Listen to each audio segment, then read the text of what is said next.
Les dimensions cachées ou méconnues du complexus. La dimension processuelle. La dimension récursive.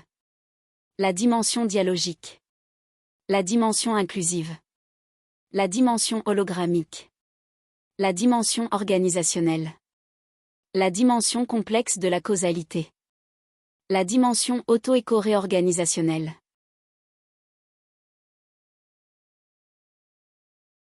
La dimension processuelle met en avant que la réalité est constituée d'un ensemble de phénomènes en mouvement constant, où chaque élément est en action et en interaction avec les autres.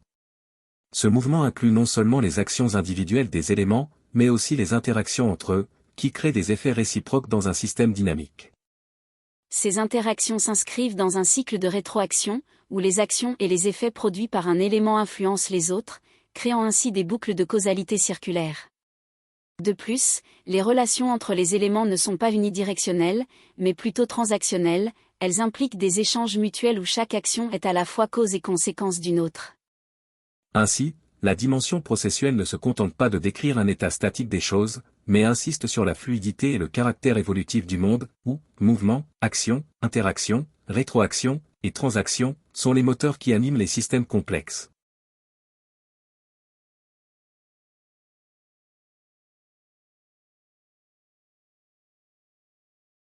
Exemple de la dimension processuelle.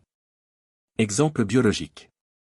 La croissance d'un arbre n'est pas un état statique, mais un processus dynamique qui inclut l'absorption de nutriments, la photosynthèse, et l'interaction constante avec l'environnement, lumière, eau, sol.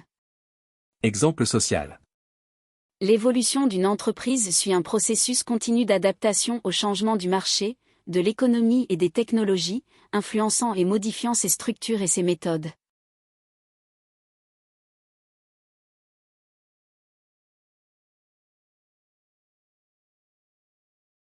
La récursivité désigne les boucles dans lesquelles un phénomène produit des effets qui, en retour, agissent sur ce même phénomène. C'est une forme de circularité où la cause et l'effet s'entrelacent et se nourrissent mutuellement. Cette dimension récursive est clé pour comprendre les phénomènes complexes, car elle souligne que les systèmes ne sont jamais linéaires, mais toujours en retour sur eux-mêmes.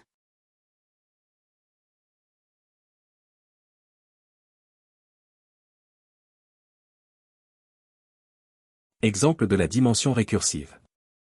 Exemple cognitif. Le processus d'apprentissage est récursif, plus une personne apprend, plus elle modifie ses capacités cognitives, ce qui lui permet d'apprendre encore plus efficacement. Exemple technologique. Dans l'évolution technologique, les nouvelles technologies influencent les comportements humains, et ces comportements créent ensuite la demande pour de nouvelles technologies, engendrant une boucle récursive d'innovation et d'usage.